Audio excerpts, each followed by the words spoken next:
Bonjour tout le monde.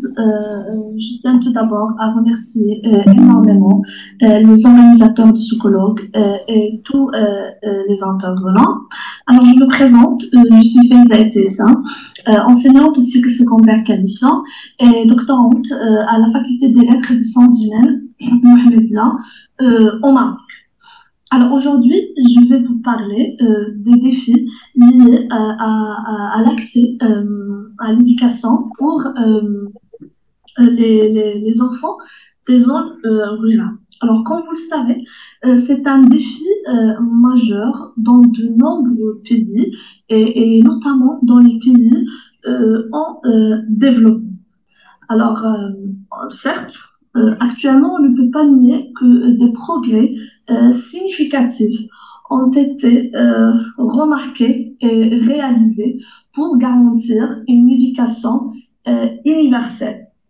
Mais on ne peut pas nier en même temps que les disparités entre les zones urbaines et les zones rurales persistent toujours, ce qui contribue à créer de nouvelles inégalités, aussi bien sociales que culturelles. Alors, dans ces zones, comme je viens de dire, dans les pays qui ne sont pas très ou assez développés, les enfants font face à une réalité quotidienne très difficile et à de nombreux obstacles qui limitent leur accès à l'éducation, comme le manque de l'infrastructure, la distance géographique, les conditions climatiques qui sont parfois très difficiles, la pauvreté dans certains cas et aussi les réalités socioculturelles qui sont liées aux représentations et aux imaginaires collectifs sur l'éducation, l'enseignement et sur toute l'action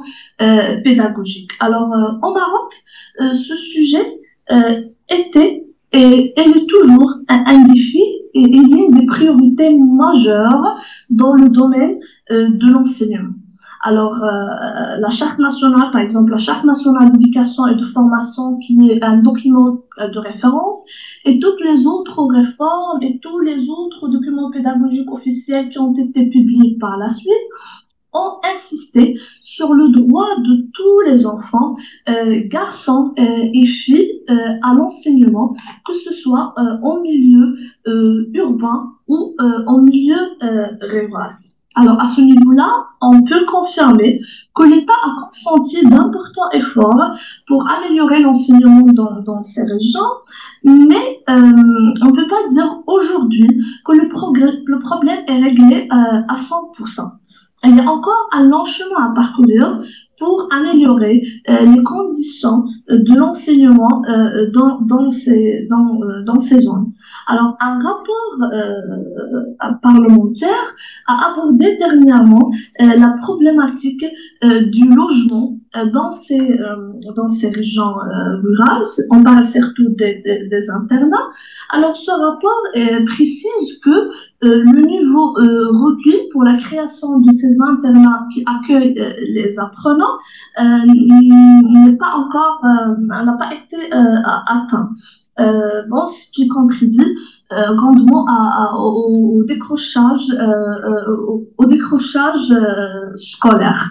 La Cour des comptes aussi, qui est une institution au Maroc, la Cour des comptes a révélé aussi que le taux d'abandon scolaire dans les zones rurales, malgré les nombreux efforts, reste élevé par rapport, si on le compare aux zones urbaines. Bon, c'est surtout au niveau du cycle collégial. Alors, on peut donner un exemple. Alors, ce taux d'abandon scolaire a atteint 12,2% durant l'année 2019-2020 dans les zones rurales et dans les zones urbaines, c'était 9,3%. Alors ça, on peut le justifier facilement quand on sait que les écoles primaires restent généralement proches et disponibles, alors que les lycées et les collèges se trouvent dans les centres et les élèves se trouvent obligés de parcourir de longues distances pour y accéder. Cela justifie aussi le taux de déperdition très important qui est enregistré d'un cycle à l'autre. Alors, cette dernière idée est confirmée aussi par un rapport de l'UNICEF qui précise aussi que cette situation devient plus compliquée et plus difficile pour les élèves en situation de handicap, vu que le taux de scolarisation chez ces derniers ne dépasse pas généralement 30%. Alors, les acteurs pédagogiques, surtout les parents, durant les entretiens qui ont été réalisés avec eux, ont mentionné les mêmes difficultés et ont insisté sur la distance géographique qui est considérée par ces derniers comme la cause principale d'abandon scolaire. Cependant, on ne peut pas nier aussi que comme nous avons dit au début, certaines normes socioculturelles, certaines représentations sociales constituent aussi un défi majeur, mais qui est souvent marginalisé et négligé. Alors, dans certaines régions, et cela aussi est présent dans les réponses de ces parents, les attentes traditionnelles relatives au genre ou au rôle de genre limite l'accès des filles à l'éducation. En outre, dans d'autres régions, l'éducation est perçue, certes, parce que en fait, les mentalités ont certes changé, ont évolué. Donc, l'éducation commence à être perçue comme un vecteur très important pour l'amélioration des conditions de vie, aussi bien pour les garçons que pour les filles. Mais ces espoirs et ces souhaits sont souvent déçus par un manque de débouchés locaux. En outre, les communautés rurales valorisent souvent les savoirs, on va dire, les savoirs pratiques, ce qui peut créer une certaine tension entre ce qui est enseigné à l'école et ce que les parents conçoivent comme utile ou comme important pour leurs élèves. Il ne faut pas aussi oublier qu'il existe des difficultés qui sont d'ordre, on va dire, linguistique. Parce que parfois, des enseignants arabophones se trouvent face à des élèves amazigophones qui ne maîtrisent pas assez suffisamment l'arabe. Alors, ces enseignants mentionnent aussi, lors des entretiens, d'autres difficultés, comme l'éloignement des établissements qui se trouvent dans des zones montagneuses ou difficiles d'accès. Il parle aussi du manque de matériel pédagogique. Il parle aussi de l'accès limité à la formation continue, vu que les centres où se déroulent ces formations, on va dire, sont loin des établissements où ces enseignants travaillent et ces enseignants insistent aussi sur les difficultés linguistiques dont nous avons parlé, parce que ces difficultés en fait constituent un obstacle face non seulement à l'enseignement-apprentissage des langues nationales ou maternelles qui sont l'arabe ou l'amazigh, mais aussi face à l'enseignement-apprentissage des langues étrangères. Le français, par exemple, qui est la première langue étrangère, vu, comme nous avons dit, que ces populations construisent et développent des représentations à l'égard des langues, à l'égard de la diversité linguistique, à l'égard du plurilinguisme scolaire, ainsi de suite. Donc, on peut dire qu'il faut faire plus d'efforts pour dépasser toutes ces difficultés que nous venons de citer, pour que l'enseignement dans ces zones soit vraiment un enseignement de qualité. Il faut d'abord améliorer les infrastructures, parce que comme nous avons dit, la distance géographique est toujours considérée comme la difficulté majeure. Il faut aussi créer des écoles qui sont adaptées aux besoins locaux.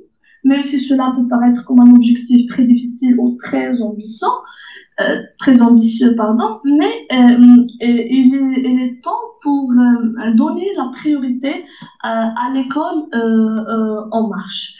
Il faut aussi s'intéresser ou donner une grande importance à la formation des enseignants qu'on doit préparer à travailler dans des zones qui ont leur propre spécificité, aussi bien culturelle que linguistique. Et il faut aussi s'intéresser, comme nous avons dit, aux représentations, aux imaginaires des parents, des familles, des élèves. Il faut veiller à mettre en place des programmes de sensibilisation pour inciter ces derniers à valoriser davantage l'éducation. Donc, pour terminer, on peut confirmer encore une fois que des efforts très importants ont été fournis pour améliorer l'enseignement et l'éducation dans ces zones. Mais, comme nous avons dit, il y a encore des mesures qui doivent être prises, des choses qui doivent être faites comme nous avons dit, pour que l'enseignement dans ces zones soit vraiment un enseignement de qualité et pour créer cette égalité de chance. Il reste à mentionner que la situation est plus difficile et plus compliquée dans d'autres pays arabes ou africains. Donc, vers la fin, je tiens encore une fois à remercier énormément les organisateurs du colloque et je vous remercie tous et toutes pour votre attention et votre écoute. Alors, est-ce que Madame Aïssa, pardon, est avec nous? Je vais activer son micro. Vous nous entendez, Aïssa? Oui. Oui, merci beaucoup pour votre capsule qui nous rappelle combien les enjeux de l'État, les pouvoirs publics en matière éducative, effectivement, sont cruciaux pour pouvoir donner accès à tous les élèves à l'école. Et vous parliez d'égalité des chances et on voit bien que vous êtes enseignante, c'est ça? Un discours politique engagé fort sur la nécessité des pouvoirs publics de s'engager de manière efficiente, tant au niveau du matériel pédagogique que des infrastructures qui font défaut, surtout dans ces régions périphériques à la marge. Est-ce que J'ai une question. Oui. Une question. Bonjour Faïza. Merci pour votre présentation et merci pour toutes les données que vous avez exposées. J'ai juste une question, soit c'est moi je n'ai pas suivi. Je voudrais juste savoir le cadre, les données que vous venez d'exposer, ça ressort d'où? Est-ce que c'est à partir de votre thèse, votre recherche que vous avez menée? Parce que vous n'avez pas présenté, j'ai l'impression, le cadre de votre recherche. Et est-ce que vous ciblez une région au Maroc? Laquelle? Parce que quand on parle de région rurale, partout dans le Maroc, il y a des régions rurales, au sud comme au nord, comme à l'est et à l'ouest. L'inaccessibilité géographique pour quelques élèves, elle est présente et partagée et commune à tous les élèves qui habitent dans les quatre coins du pays. Et donc, je voudrais bien si vous pourriez apporter quelques précisions sur le contexte de votre recherche. D'accord. Alors, d'abord pour les données, alors j'ai signalé que c'est lors des entretiens que j'ai effectués dans le cadre de ma thèse, parce que déjà je travaille de façon générale sur les représentations linguistiques, donc j'ai pu effectuer des entretiens aussi bien avec les parents qu'avec les élèves qu'avec les enseignants. Alors pour la région, alors plus particulièrement. Ces entretiens, c'est dans la région de Bimel al-Khnefra parce que je suis originaire de cette région, même si j'exerce dans une ville actuellement. Comme j'ai dit, alors, comme vous avez bien signalé, c'est que il y a des disparités non seulement entre les zones urbaines et les zones rurales, mais aussi entre ces zones rurales elles-mêmes. Donc, chaque région, elle a ses propres difficultés à surmonter par la suite. Vous vous parliez également, enfin, vous en avez parlé indirectement, c'était parfois sur la fracture linguistique entre ces zones rurales-là, entre ceux qui parlent la Amazigh, les arabophones, l'arabe dialectal également, le français. Est-ce que vous avez pu mesurer des représentations différentes en fonction de la mesure des langues à capital faible ou fort, justement, chez les personnes que vous avez interviewées? Je suis désolée, mais je n'ai pas bien entendu la question. Je reprends la question.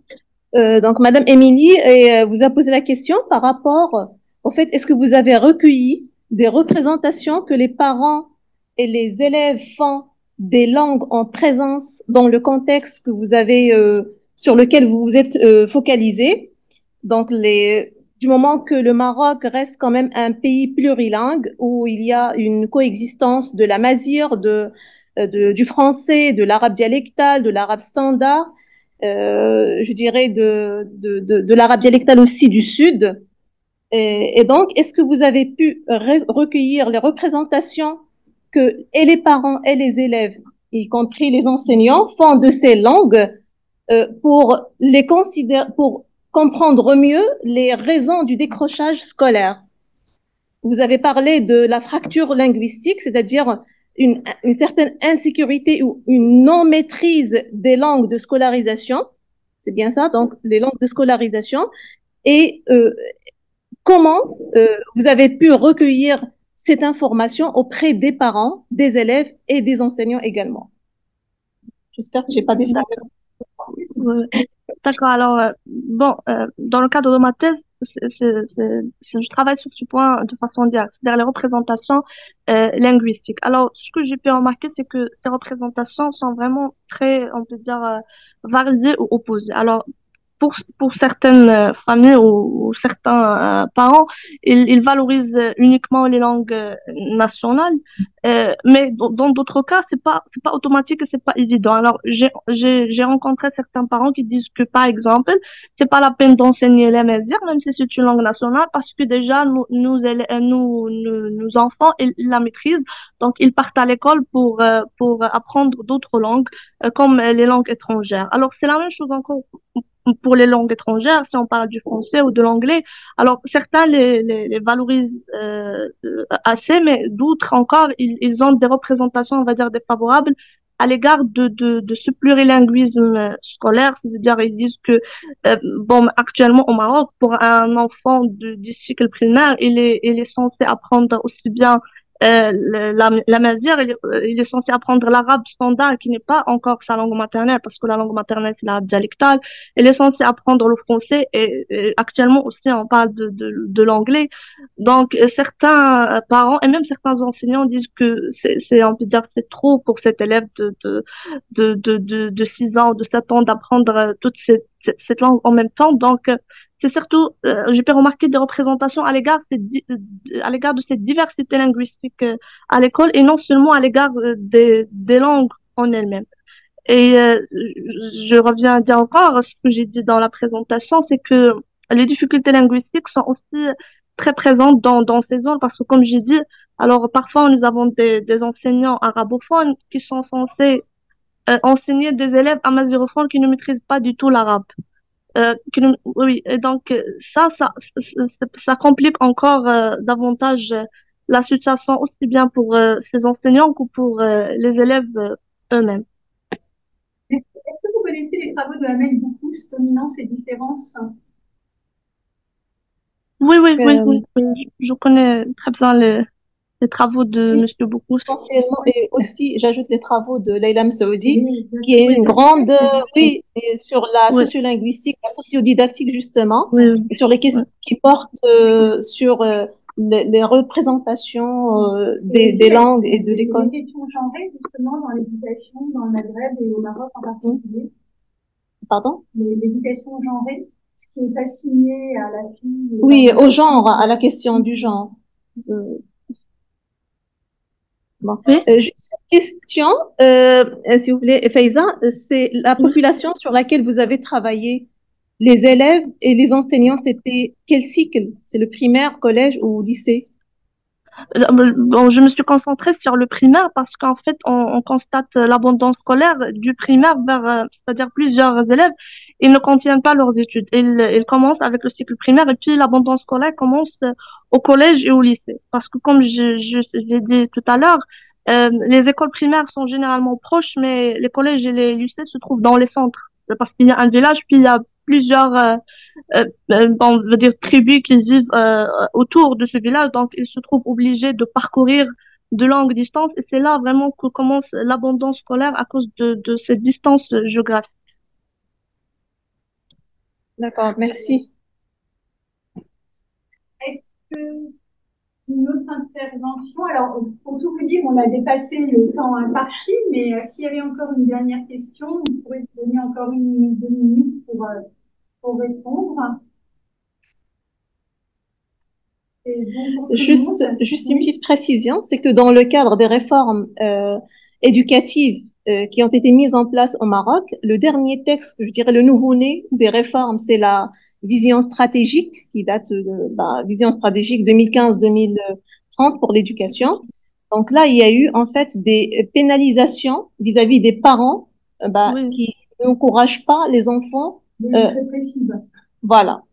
Donc, on est passé de la sensibilisation à l'obligation.